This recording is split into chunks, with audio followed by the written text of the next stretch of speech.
3 श्लोकों की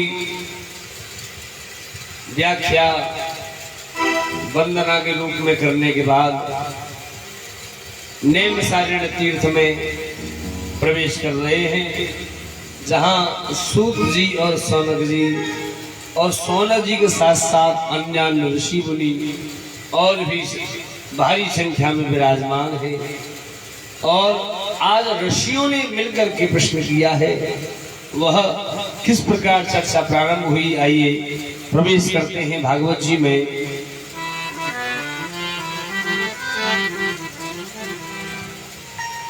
नेमिषे निमिष क्षेत्रे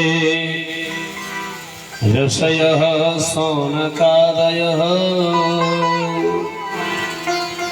सत्रं स्वर्गाय लोकाय सहस्रसमासत।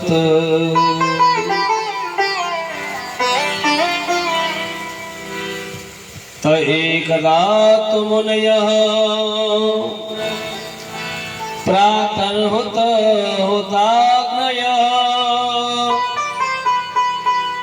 सत्कृतं सूतमासीनं पप्रच्छ हृदिमादरात्।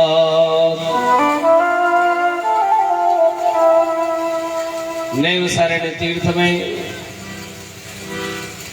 हजारों की संख्या में ऋषि मुनि विराजमान हैं और उन ऋषि मुनियों ने 1000 वर्ष तक चलने वाले एक लोक कल्याण के अनुष्ठान को प्रारंभ किया है।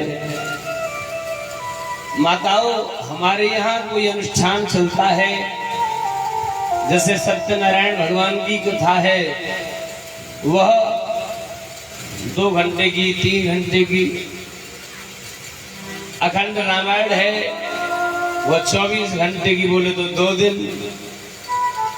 और कोई और बड़ा अनुष्ठान होता है जैसे श्रीमद् भागवत महापुराण, तो 7 दिन की है ना, राम कथा 9 दिन की। लेकिन ऋषियों ने जो अनुष्ठान प्रारंभ किया है वो 7-9 दिन का नहीं है, वो 1000 वर्षों का है। अब 1000 वर्षों में पता नहीं हम कितनी बार मरे और कितनी बार जिंदगी धारण करें। उन ऋषियों ने 1000 वर्ष तक चलने वाले उस अनुष्ठान में एक दिन सूत जी की वंदना करते हुए सूत जी को एक ऊंचे आसन पर बिठाया और ऊंचे आसन पर बिठाने के बाद उनसे प्रश्न करते हैं, कहा त्वया खल पुराणानि स इतिहासानि छानगो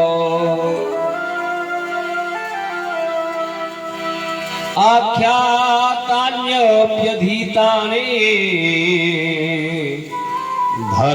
धर्मशास्त्राणि यान्युत यान वेदविदां सृष्टो भगवान् वादरायणः अन्ये च मुनयः सूत परावर विदो विदुः तत्र तत्राञ्जसायुष्मन् भवता यद्विनिश्चितं पुंसामेकान्ततः श्रेयस्तन्नः संसिद्धुमर्हसि। ऋषियों ने मिलकर सूत जी से पूछा, सूत जी, आपने शास्त्रों का, पुराणों का बड़ी भली प्रकार अध्ययन किया है। भगवान बादरायणी एवं अन्य ऋषि मुनि जिनको जितना ज्ञान है, अपने गुरुजी की कृपा से आपको भी उतना ही ज्ञान है। सूत जी, हम आपसे एक बात पूछना चाहते हैं, इस दुनिया में इतने शास्त्र हैं कि कोई आदमी जन्म ले और जन्म लेते ही शास्त्रों को पढ़ना चालू करे और मरे तब तक पढ़ता रहे, लगातार जन्म लेने के बाद पढ़ना चालू करे और मरे तब तक पढ़ता ही रहे।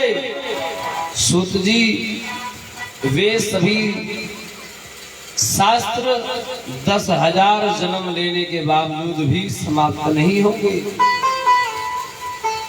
उन शास्त्रों में सभी के कल्याण की भावना है, ऐसी बात नहीं है कि उन शास्त्रों में कल्याण न हो, उन शास्त्रों में मनुष्य के उत्थान की बात न हो, लेकिन आदमी उस समय विकल हो जाता है, भ्रमित हो जाता है जब एक ही बात के लिए 4-4, 5-5 अर्थ, मतलब और साधन बता दिए जाए तो आदमी ये सोचता है कि मैं क्या करूं, ये करूं कि ये करूं, कौन सा करूं। प्रत्येक साधन उसको सहज और सरल लगता है और वह कर कुछ नहीं पाता। ऐसी स्थिति में सूत जी, आपने इन शास्त्रों और पुराणों से प्राणी के कल्याण का कौन सा साधन, कोई तो एक साधन आपने निश्चित किया होगा, कौन सा साधन निश्चित किया है जिससे मनुष्य का कल्याण हो जाए। कलयुग आने वाला है और कलयुग आने पर आदमी की आयु बहुत कम रह जाएगी। विचार करेगा इंसान कि मैं 100 वर्ष जीऊं, 100 वर्ष में से वह 80 वर्ष जी जाए, मान लीजिए बहुत हो गए। 80-85 तो ऐसे लगते हैं कि साहब अब तो हमने बहुत बड़ी पावर हासिल कर ली। 100 वर्ष तक कोई बिरला ही, 27 कोई बिरला ही प्राप्त कर पाता है, अन्यथा लोगों की आयु बड़ी कम है। 60, 70, 80, 60 से 80 के बीच में ज्यादातर लोग लुढ़क जाते हैं। लगभग औसतन 70 के आसपास, 70, 75, लास्ट भागते भागते 80 तक।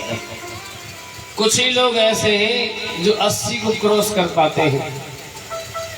और धर्म प्रेमियों, सूत जी से ऋषि लोग पूछते हैं, आयु तो उनकी कम है ही, भाग्य भी बहुत मंद है।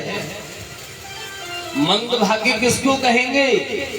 मंद भाग्य उसको कहेंगे जो धर्म की चर्चा को सुनकर भी धर्म में न लगे। अरे भैया, अपने हित को,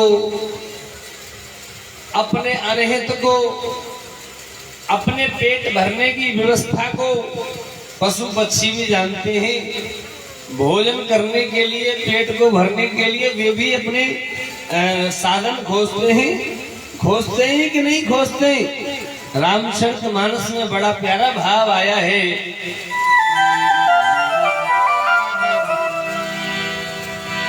हित अनहित पशु पक्षी उजाला, हित अनहित पशु पक्षी उजाला, मानो सतानो गुना ज्ञानो निधान, मानो सतानो गुना ज्ञानो निधान। श्री राम जय राम, जय जय राम, श्री राम जय राम, जय जय राम,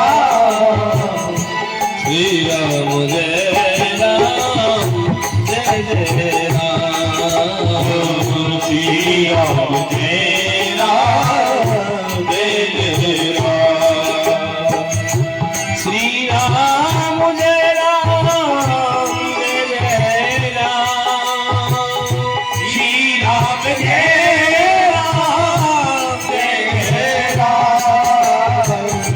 कहता सुनत आवे अखियों में पानी, कहता सुनत आवे अखियों में पानी, शुरू हो चुकी है मेरे श्याम की कहानी, शुरू हो चुकी है मेरे श्याम की कहानी, शुरू हो चुकी है भागवत महारानी, शुरू हो चुकी है भागवत महारानी।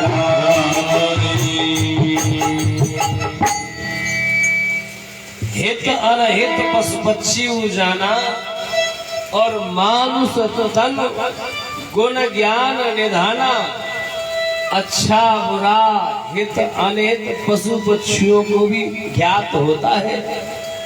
तो फिर ये मनुष्य का जो शरीर है वह गुणों का खजाना है। अब बताओ हमने उन गुणों में से कितने गुण खर्च किए, कितने गुण अपने यूज में लिए। हम सभी गुणी तो हैं, लेकिन गुणी कब हैं? जब हम अपने गुणों को प्रदर्शित करते हैं, अनुभव में लेते हैं। बोलो वृंदावन बिहारी लाल की और धर्म प्रेमी। आज पूछ रहे हैं ऋषि लोग, कलयुग में लोगों का भाग्य मंद हो जाए और आयु कम हो जाएगी। हर कोई पैसे वाला नहीं होगा। जो पैसे वाले लोग होंगे उनका पैसा भी धर्म का कम, भोग का ज्यादा होगा। धर्म के पैसे की महत्ता कम हो जाएगी। धर्म का धन लोगों के पास नहीं होगा। धनवान होंगे लोग कलयुग की व्यवस्थाओं के अनुसार किसी का धन छीनकर या कैसे भी व्यवस्था बना करके अपना पेट भरने की कोशिश करेंगे। लूट मार भयंकर होगी कलयुग में। ऐसी स्थिति में उनके कल्याण का साधन क्या निहित किया गया है। यद्यपि कलयुग में धर्म की धुरी को धारण करने वाले लोग भी होंगे, लेकिन ज्यादातर जो लोग होंगे ना वो कलयुग के गुणों से ग्रसित होंगे। ऐसी स्थिति में आपने मनुष्य के कल्याण का साधन क्या निहित किया है, जरा बताओ। और सूत जी, आपने तो बहुत से शास्त्रों को, इतिहासों को, पुराणों को पढ़ा है और हम आपसे पूछ रहे हैं कि माता देवकी के गर्भ से भगवान श्री कृष्ण का जन्म हुआ और उन्होंने विभिन्न प्रकार की वहां लीलाएं की। तो वो कौन कौन सी लीलाएं की, ये सब लीलाएं आप हमें बताएं।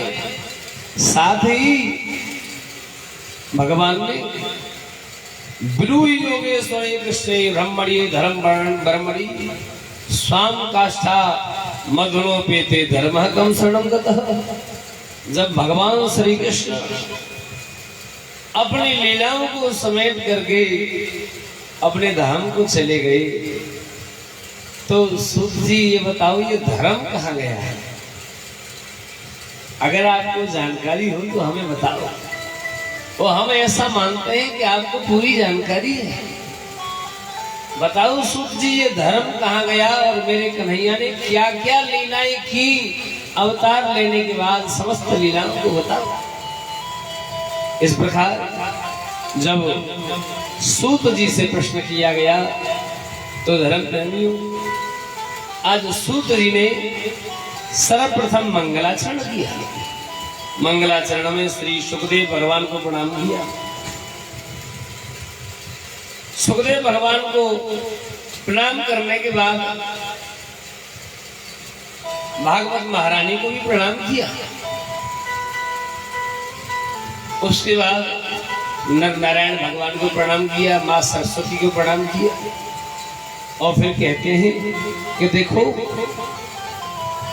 जिस शास्त्र के सेवन से, जिस कथा के सुनने से हमें परम लाभ प्राप्त हो, हमारे कल्याण की भावना निहित हो, वास्तव में वही शास्त्र सुनना, वही कर्म करना जिससे हमारा कल्याण हो, वह तो ठीक है।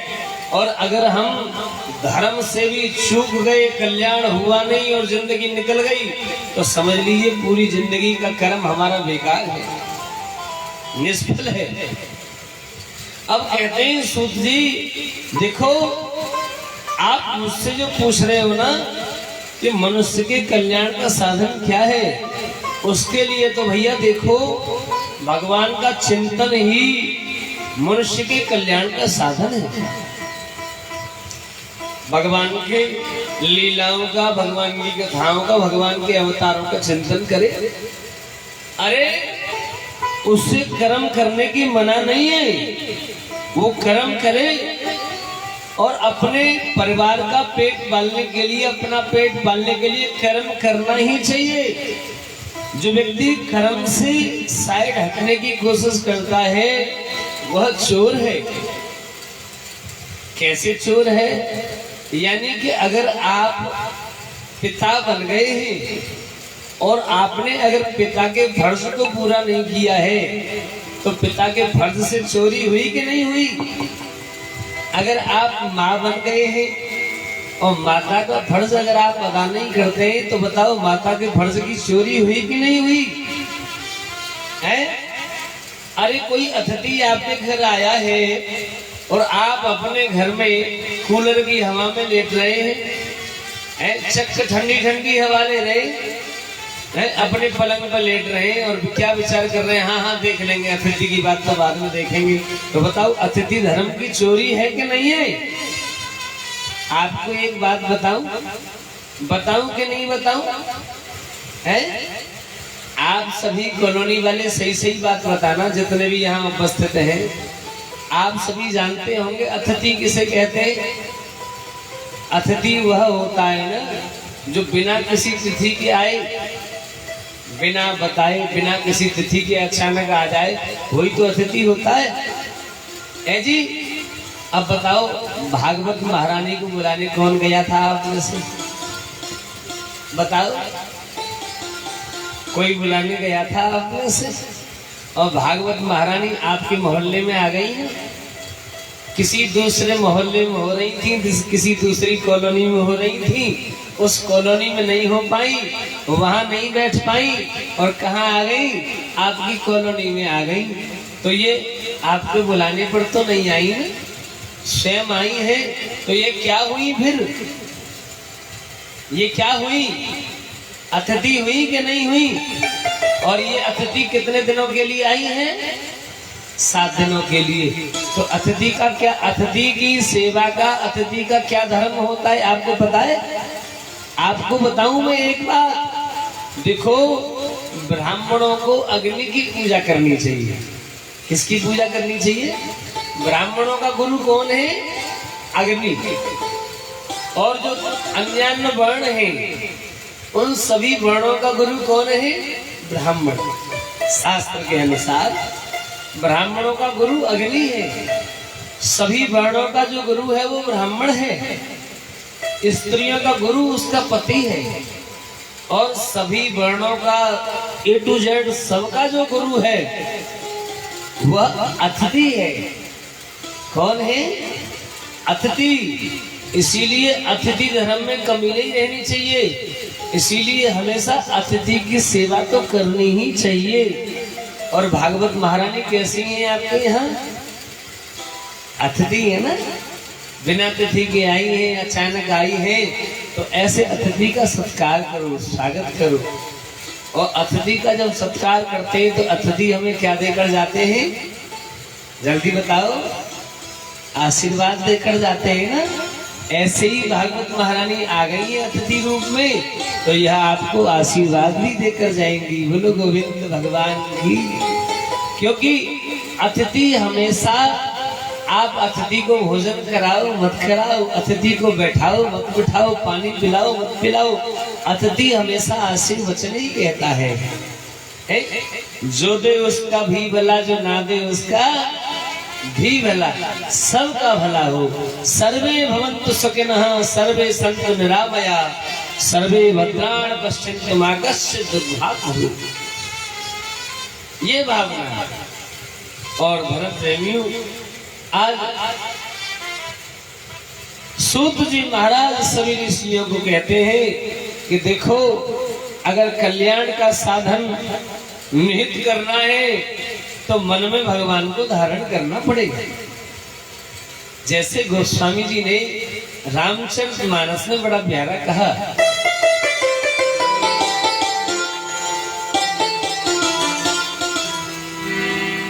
कर से करवो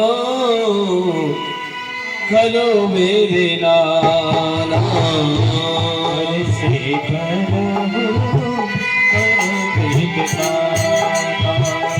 मन राखो जहाँ कृपा निधाना, मन राखो जहाँ कृपा निधाना, कर से करवो करो मेरे नाना, कर से करवो करो मेरे नाना, मन राखो जहाँ कृपा निधाना, मन राखो जहाँ कृपा निधाना, मन राखो जहाँ कृपा निधाना, मन राखो जहाँ कृपा निधाना।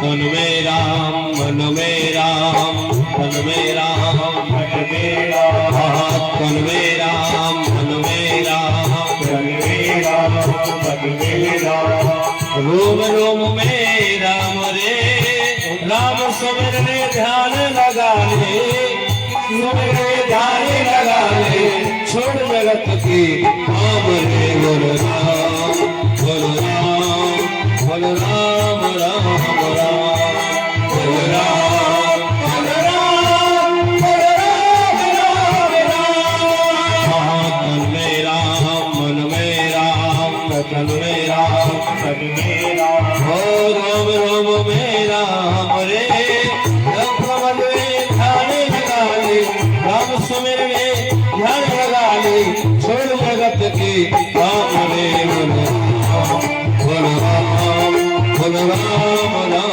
बोल राम, बोल राम, बोल राम, राम राम। ताली बजाते हुए हरि।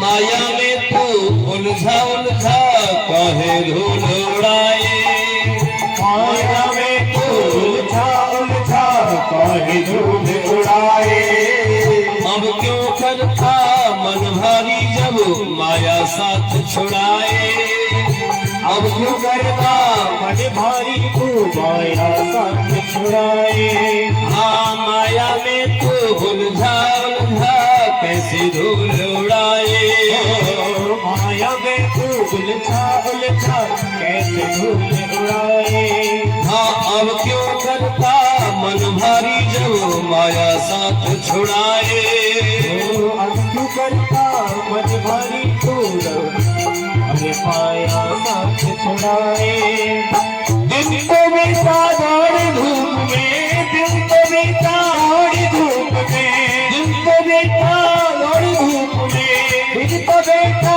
दौड़ धूप में, बीत न जाए शाम रे, बोलो राम, बोलो राम, बोलो राम, राम राम, बोलो राम, बोलो राम, बोलो राम, राम राम। ये तन में राम, मन में राम, हद में राम, पद में राम, रूप रूप में राम रे, राम सुमिर रे ध्यान लगा ले, राम सुमिर रे ध्यान लगा ले, छोड़ जगत के काम के, बोलो राम, बोलो राम, बोलो राम।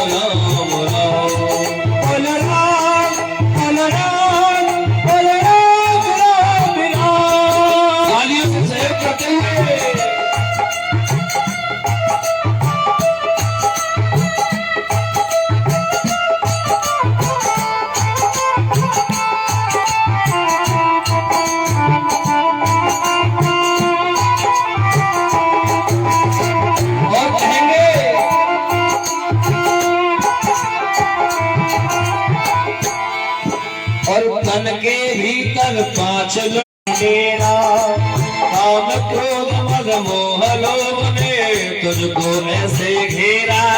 काम क्रोध मद लोभ ने तुझको ऐसे घेरा। काम क्रोध मद मोह लोभ ने तुझको ऐसे घेरा। काम क्रोध ने मोह ने तुझको ऐसे घेरा। भूल गया तू राम रतन को, भूल गया तू राम रतन को, भूल गया तू राम रतन को, भूल गया तू राम रतन को। भूला पूजा काम रे बोलो राम बोलो राम बोलो राम राम राम बोलो राम बोलो राम बोलो राम राम राम। मन में राम मन में राम मेरा मन मेरा रोम रोम में राम रे। राम सुमिर ले ध्यान लगा ले, राम सुमिर ले ध्यान लगा ले। छोड़ जगत के काम दे बोलो राम बोलो राम राम राम बोलो राम बोलो राम बोलो राम राम राम। ताली बजाइए।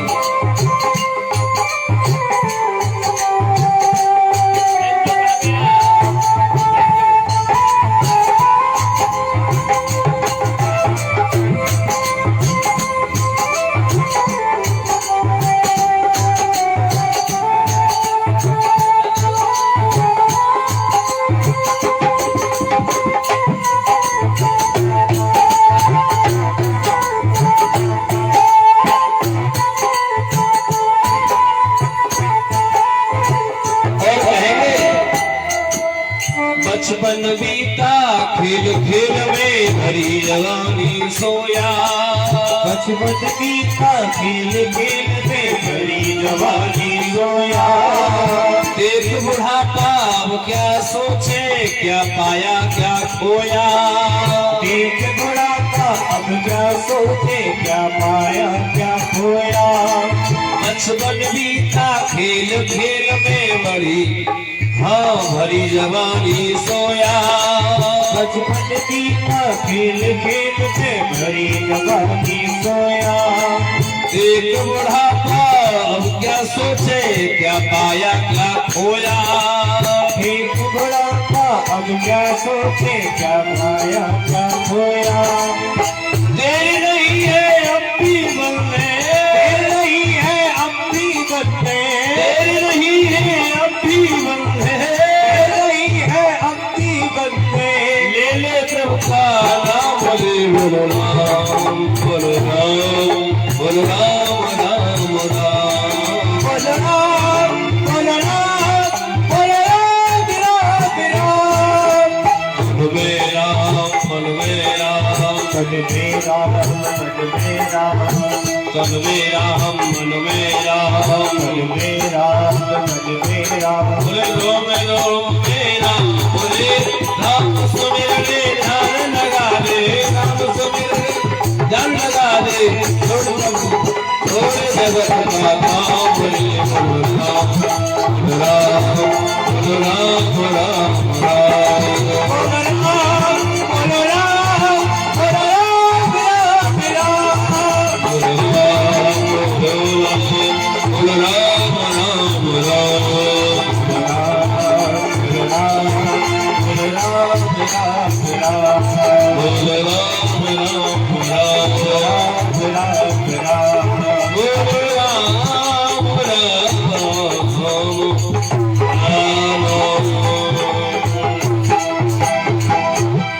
बोलिए वृंदावन बिहारी लाल की जय हो।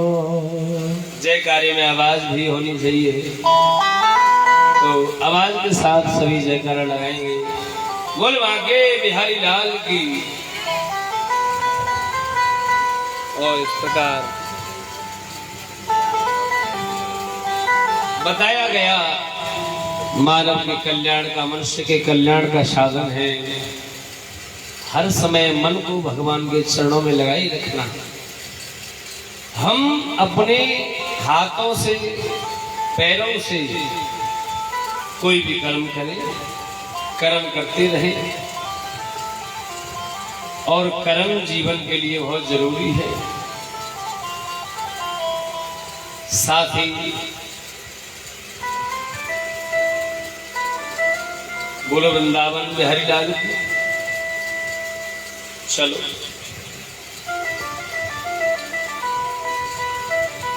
तो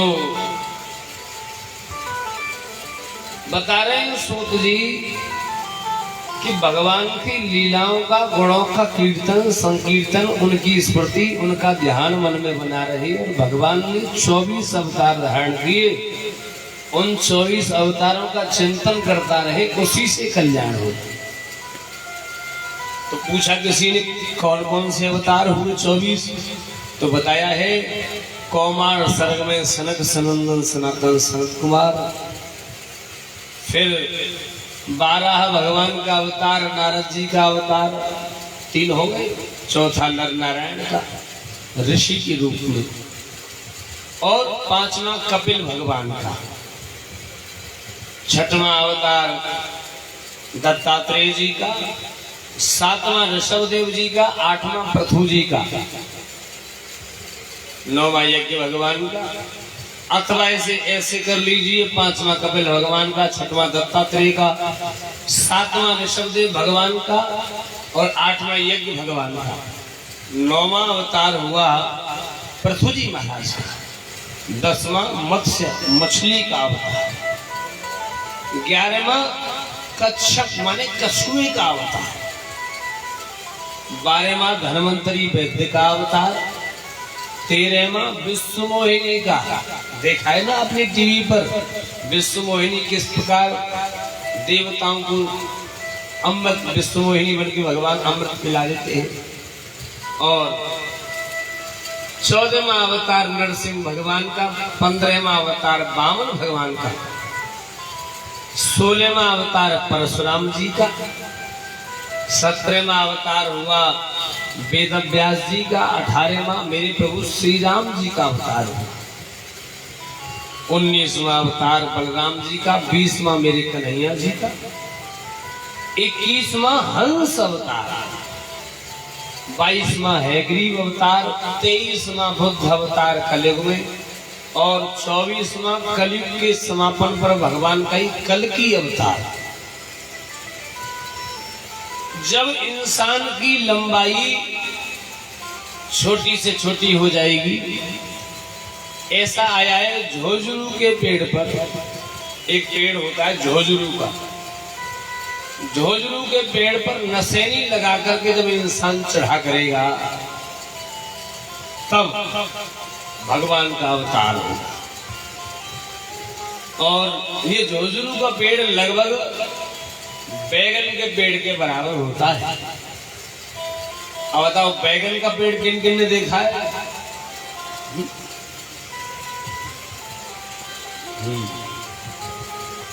चर्चा चालू हो गई है बैगन की। तो बैगन के पेड़ पर नसेनी लगाकर चढ़ने का मतलब समझिए इंसान की लंबाई कितनी, लगभग 12 इंची, 1 फीट का तो मान के चलो। और जब 1 फीट का 12 इंची का 10 इंची का 9 इंची का आदमी हो जाएगा, नसेनी लगाकर पेड़ पर चढ़ेगा, तब कल्कि भगवान का अवतार होगा। संबल नगरी में होगा और नीला घोड़ा अपने साथ लेकर के आएंगे। नीला घोड़ा उनकी सवारी होगा, हाथ में जो आयुध होगा वो तलवार होगी, ऐसा बताया गया है। और अब तक जितना शास्त्रों में बताया वो सब साथ साबित हो रहा है। भाई जो भी शास्त्रों में लिखा है वो सब अब तक तो ठीक ठीक दिखाई दे रहा है, और आगे के बारे में लिखा है तो फिर आगे का भी सत्य ही है। भरत बहन कथा में आया है 24 अवतारों का चिंतन करें, ये 24 अवतार हुए।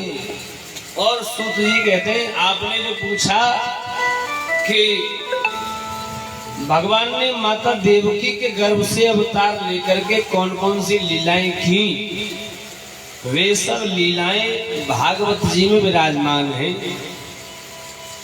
आपने पूछा भगवान के इस धराधाम से जाने के बाद धर्म किसकी शरण गया, तो यह चर्चा भी भागवत जी में विराजमान है। धर्म भी भागवत जी में ही निवास कर रहा है, स्थित है। भागवत जी की कथा को हम जो है सारों के रूप में, संपूर्ण कथाओं के सार के रूप में ग्रहण करें, कोई छोटी मोटी व्यवस्था नहीं है। बोलो वृंदावन बिहारी लाल की, बोलो गोविंद भगवान।